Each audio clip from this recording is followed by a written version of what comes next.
Welcome to TriTech University. My name is Bill Steppen, and today we're going to be getting into part 3 of our 4-part August series on the long-term contract module.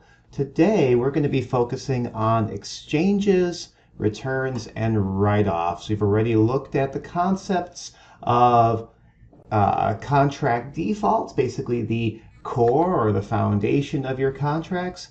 And then we looked at adding contracts into your system and taking payments on those, as well as kind of intermediary things such as sending statements and processing auto pay. So if you have not yet checked those out, those are all available in the recent live streams playlist of the video portal. You can also check those out on the long-term contract playlist as well. I've got them kind of in multiple places so that they're easier to find. So if you haven't yet checked those out, feel free to stick around and stay with us today. Who knows, maybe it will make sense, maybe not, but as always, these get recorded so you can check them out later on. In the meantime, if you are here checking us out live, go ahead and on the right hand side of your screen, you will see the option there next to the playlist to switch to the chat tab. From there at the bottom, you can log in. You can click the little nickname option where you can then just type in your name. And that way you'll be able to chat with me and others here. You can say hi. If you've got any questions, go ahead and type those into the chat. And that way I will see those questions. I will monitor those over here to the side. And if I see a question come in, I will do my best to answer it. Let's go ahead. And as always, we will switch over to my demo copy here where we can continue on with what we've been looking at. So again, today we're going to be focusing on exchanges, returns, and write-offs. And before we get too far down the rabbit hole on that, I think it's always good to define exactly what these services are. So an exchange is where the item that's on a contract needs to be swapped out for something that the customer is essentially wanting in place. Now, depending on the type of contract, that may or may not be possible. Also, depending on the terms of your contract, there may or may not be possible. Some contracts, if you're in the music industry, are very well set up for this. For example, step-up rentals. When you have your son or daughter starting out on a fraction-sized violin, they need to be able to exchange that as they grow, and they want to have the instrument grow with them. So exchanging, for example, a quarter size to a half size, and then up to a 3/4, and ultimately to a full-size violin is very accommodating. It allows them to build any rental credit that they can use towards the purchase of that new instrument when they've reached that full-size status. And now they're certain that, yes, they want to continue playing. They want to go ahead and make that investment into that type of instrument. And that's best done on a rent-only or a rent-to-rent type contract where there is no set payment stream to consider.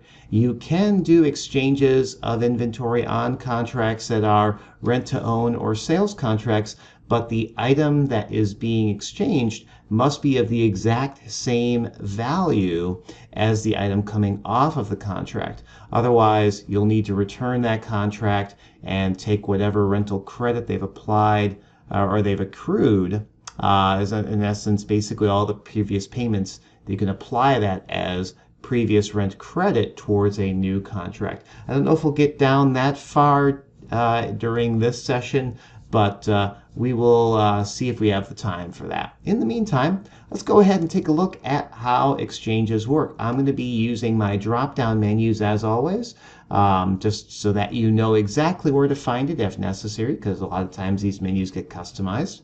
We're going to go to the modules menu, to the contracts option, where we will see the option for exchange inventory. And on the exchange inventory screen, the first question it will ask us is, who is the customer that has the outstanding rental? Let's go ahead and select my good old guinea pig, Mike Anderson. And let's take a look at this rent-to-rent contract that we keyed in last week. So we can see the serial number or item that's on this contract is this TR1001. Let's say, they're not interested in the trombone. They want to swap out to something else. So on this exchange inventory screen, let me kind of pull this a little bit over here just so that my big old fat melon isn't blocking any of the view.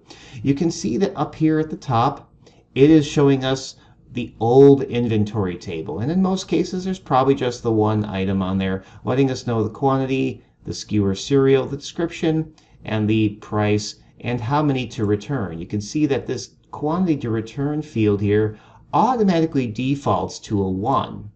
Now, if we want, we can put in any notes that we want over here. And what we are basically going to do is fill in this new inventory by filling in a quantity and SKU or serial down below. Let's just go ahead and press F6, and let me just remind myself what I've got in inventory here.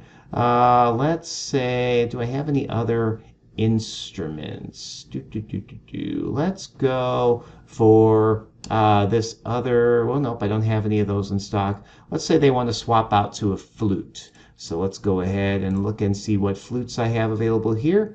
You can see that the value of this flute, either of these two flutes that I have in stock, is much below the value of the trombone. So we can see the price of this trombone is just shy of $1,900. Either of these are $250 or $365 respectively, but I can go ahead and I can still pick this anyway. So whether or not you're, again, if you allow this to happen, that's more of your own store policy. But let's go ahead and select this, and you can see that it pulls in the description, the price, and I'm basically just going to enter my way through that, and you'll see that this gets added to the table. Now, if I want to, I can come over here and I can make adjustments to the ongoing monthly payment and maintenance and so on and so forth over here. But we're going to leave all that as is. And essentially what I can do now is when I hit save, that will get swapped out. So we'll go ahead and we'll print a receipt of this to the screen just so that everyone can see this. So we can see this has the contract exchange, and the TR1001 is coming off of the contract and noted here by the -1, and the +1 for the flute, serial number 96324, is going onto contract. So you can see up here at the top, it is confirming that we haven't made any adjustments to the next pay amount or the next due date. And what that does is it still keeps track of the history on each of those items. So if I come into my inventory history and look up that TR1001, we can see it did go out on rent back on 8/19, and it was exchanged. So it is now officially back in inventory and ready to be rented or sold to someone else. Likewise, that what was it, 92, let's see if I can find that serial here. Let's go by flute. So there are the flutes, and let's go ahead and show all of the items here. So there, was this the right, I don't remember if that was actually the right flute. We should be seeing, if I come down here, there we go. I believe it was just that one flute. So let's go ahead and we can see, yep, so that just as of today, we can see there's the serial number 96324. We can see that that has been put onto the rental contract. So again, it's basically tracking all of this stuff in the background for you so that you've got that full and complete history to check out at your leisure. Now, if we were to try and do an exchange, let's go back to that exchange menu, for something other than a rent-to-own. Let's go ahead and select this rent-to-rent. Or excuse me, I got that backwards. If we're going to do it for something other than a rent-to-rent, let's go ahead and select this rent-to-own. So we can see here, again, is the serial number, this TR1002 this time. Now, if I were to try and put one of those flutes onto this contract, let's go back here and let's grab, oop, that's the wrong item. Let's make sure I click on the right item. So there we go. Let's go ahead and pull this flute and try and add this. And you can see if I try and save this, it's going to let me know that the total inventory price must match the total old inventory price. So we are well over $1,000 off here. The only value of this item is $364. If we were to try and continue by putting just this one flute on there, the payment stream of that contract is way overpriced for the necessary payment stream for this. If I were to instead, let's go ahead and delete out that serial, and let's go back and put the original TR1001 onto here. You'll notice that again, now I'm basically just swapping out one trombone for another. They're both the same SKU of our model by this YSL 446G, and by extension, not necessarily always the case, but they happen to be the same value. So you'll notice when I save this, it allows me to do that. And again, we can see that denoted here on the contract exchange. Serial number TR1002 is coming off the contract. TR1001 is going onto the contract. So again, AIM can do these things. You just need to be cognizant of the situation at hand. So because this is a rent-to-own contract, there's a very specific payment stream where it's got that balance that it wants to pay off over time. And if the value of that instrument doesn't insert itself nicely into that balance, then it's not going to let you do that. So that is the concept of an exchange. Let's move on to just a straight up return. Let's say that that particular customer did not want to continue renting to own that trombone. They just want to go ahead and return it. Not a problem. On the contracts menu is, or rather, excuse me, the returns menu is the option to return a contract. When we go to return a contract, again, it will ask us who is the customer. And let's go ahead and say that they are done renting that flute. So we'll pick on the rent to rent at this time. So when you go to return it, you can see that it will bring us up the details. It's going to show the customer details up top. It will show us for reference when the next due information is. So what's the due number, the due date, and the due amount. It's confirming that this is the serial or item number that is being returned. If we'd like, we can put in any amounts or excuse me, notes here. And you'll notice there's a drop down here for either amount delinquent or amount refund. Now, if the due date happens to be prior to the return date, they are probably owing a value on that contract. So in that case, they would be delinquent a certain number of payments. And this would automatically pop up here with that delinquent amount. You can choose to keep that as is, and that will essentially remain as an open balance on the customer for them to make payments against. Or you have the opportunity to zero that out and in essence just forgive them that delinquent amount. Alternatively, if they are paid ahead, you can swap this out to an amount to refund where you are essentially offering them, hey, you've paid ahead X number of months. Let's say that, for example, this said the next due was 10/19. So they were in essence paid ahead 1 month. Would you like to refund that amount? And if so, you can put in how much you want to refund here, and then you would just need to break that down into how much of that is coming out as principal and tax and any other fees like maintenance or additional fees or taxes on those fees or anything like that. So that is something to keep in mind with that. One final thing there, if the customer does have a deposit on this rental, that will be denoted here, and you have the option, if you prefer, to go ahead and refund that right away. So you got some functions here, you got some options. Ultimately, we'll just go ahead and leave that as amount delinquent. They're not paid ahead, nor are they past due. So when we go ahead and hit save on this, this will go ahead and this will then generate that rental return. So there we can see that serial number is coming off of the contract. It is basically being returned entirely.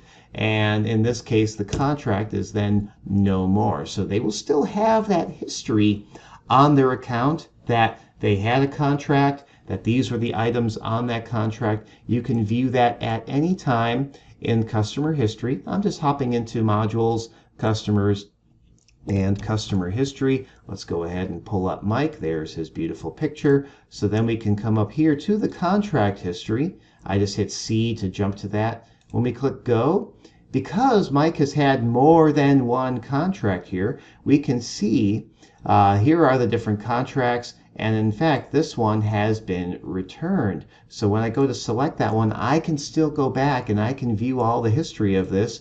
If I want to see what inventory was on this contract at any time, I can do so. I can see that the original item, this TR1001, was in fact exchanged, and then the other item, this 96324 flute, was returned, and we can see the dates of all of that activity here. So all of that history is available even after you return and essentially close out a contract.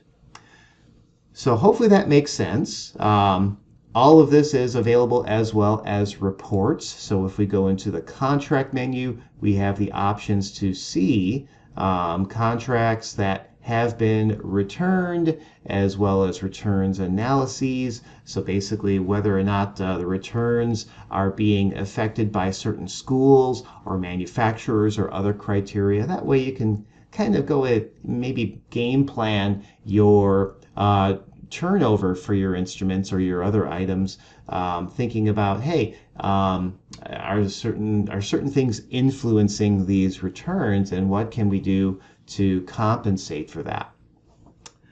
Let's go ahead and now switch over and talk about write-offs. Now, this kind of gets into a delinquency routine. So normally if a customer gets past due, you would be wanting to send out delinquency notices. You have the ability to send up to 4 different and unique notices, essentially 1 through 4, where the first one is the most lenient. It's basically just a friendly reminder, hey, just letting you know that we haven't yet gotten your payment, or your card didn't go through.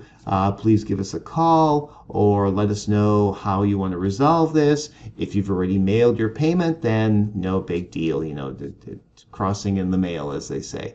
All the way up to notice 4, which is essentially you are coming after them with an ugly stick, and you're going to beat the amount that they owe out of them and get your item back if possible. So now the way that the delinquency routines work is on a periodic basis. You would go in and first update contracts for notices, which you can then turn around after updating and run a report to mail those notices out, either by email or have the system print out a physical delinquency form for you to stick in an envelope and mail to the customer.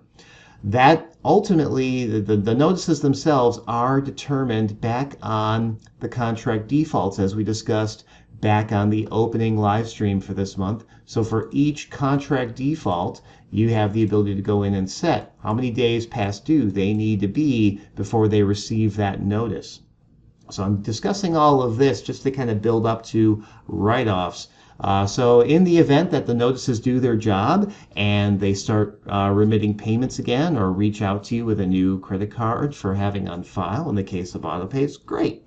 No further notices are necessary, and they will continue on until they either return the contract or the contract gets paid off, depending on what type of contract it is. But for those instances where they go past due, the notices themselves aren't making a difference, and the collection agency, or however you're trying to reach out and get that money, get that item back, is just all failing, Tritech's AIM does give you the opportunity to essentially just cut your losses and say, we're going to write these items off.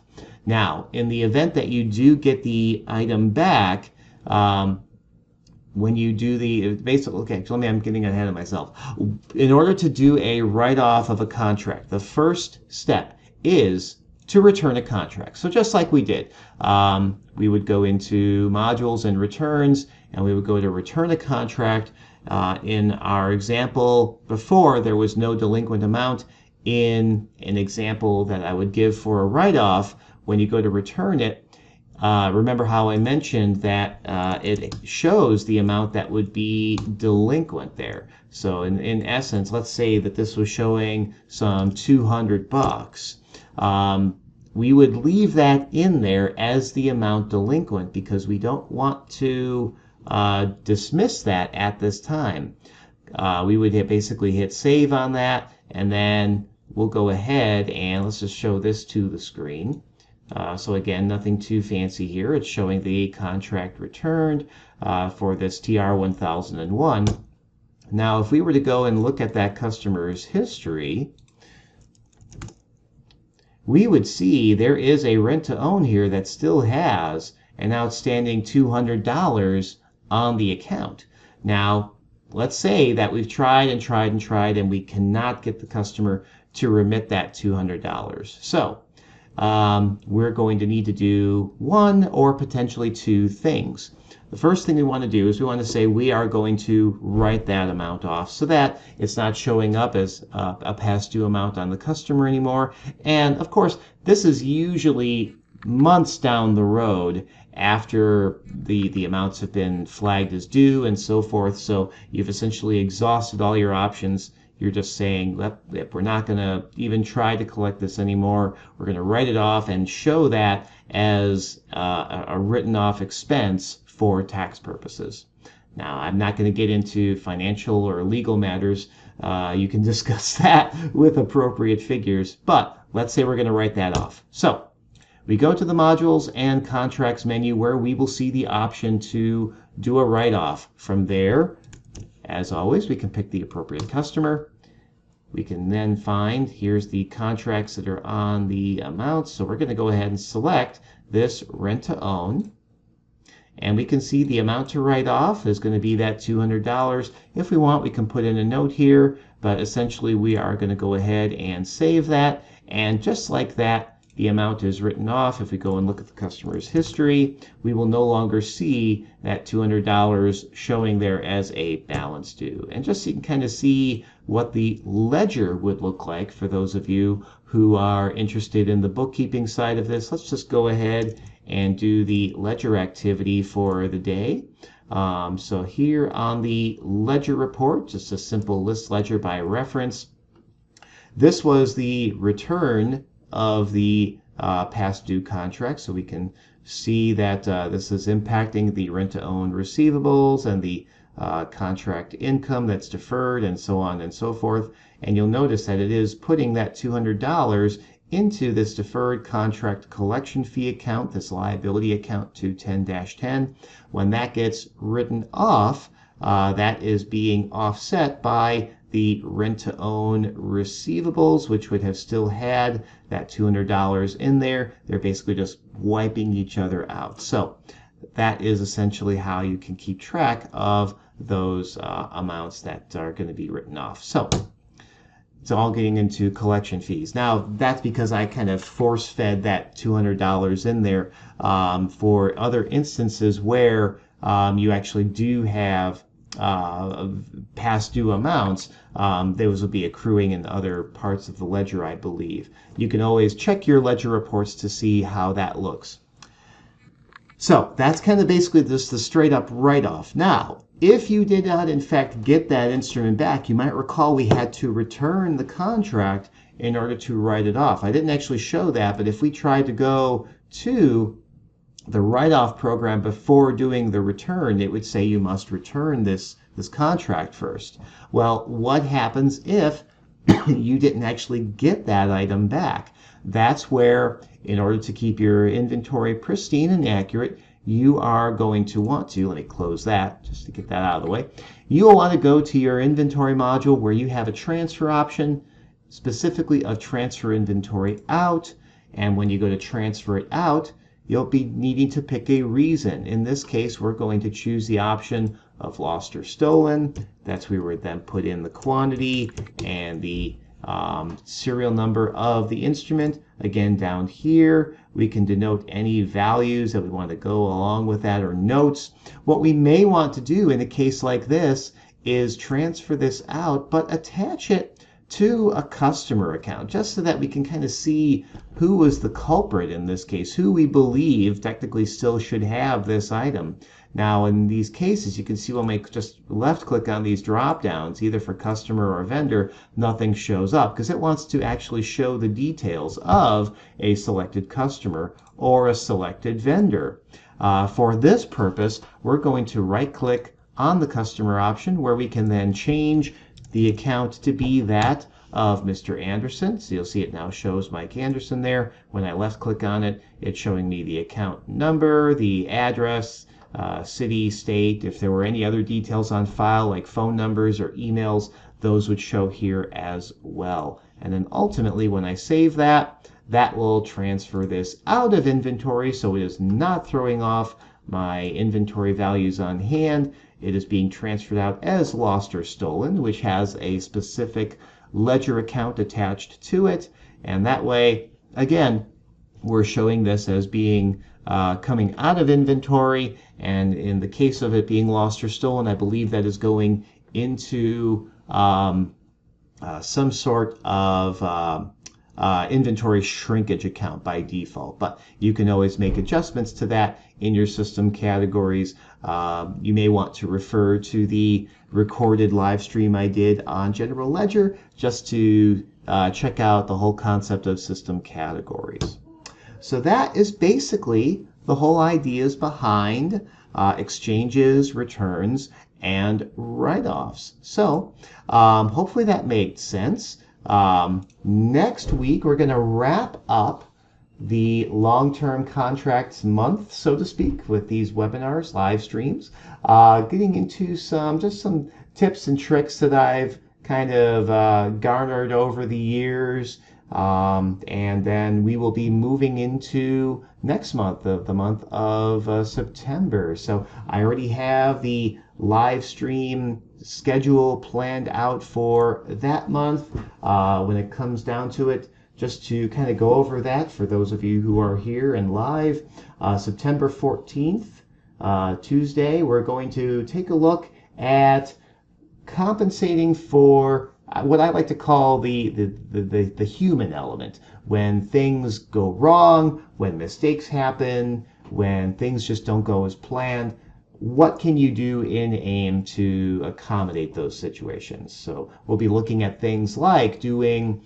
returns, exchanges, sometimes reversals, things of that nature, going in and making adjustments if necessary. So definitely check that one out. Thursday, the 23rd, we will be doing an e-commerce overview. So how the ActiveE part, or the e-commerce part of ActiveE can be set up and used for either your Vortex website or your third-party website. And then Tuesday, September 28th, we'll be looking at some functions for volume discounts, mix and match sales, things like one-time sales, what I usually call like holiday sales, like you want to set up the system so that you don't have to worry about your salespeople putting in discounts for Memorial Day sales or Labor Day sales or President's Day sales or whatever other sales you want to set up. We'll be looking at all of that on Tuesday, September 28th. Now, that leads us into the month of October. I have not yet set the schedule for October, so what I encourage you to do, I want to do these webinars and live streams for what you want to hear. So go to the top of this page. You will see the option to click on the poll, and from there you have the ability to go ahead and give me your ideas for what you want to see me cover as far as topics for these live streams. You'll see other ideas that have already been submitted for the month. I reset this poll every month. So there's already a submission in there for possible live stream topic for the month of October. Definitely let me know what your ideas are. You can vote on ideas that have already been submitted, and that way I can make sure that the topics that I'm covering are relevant to what you'd like to see me cover. And definitely, if and when you see your live stream topic be put onto the calendar, try and make sure that you can make that webinar so that you can make sure that I am covering the questions that you want to see me cover. So hopefully this has been helpful. We're going to wrap up, like I said, long-term contracts next week. In the meantime, these will all be getting put into the recent live streams and that long-term contract playlist. And until then, I hope you can make it a great day, and we'll see you soon. Take care.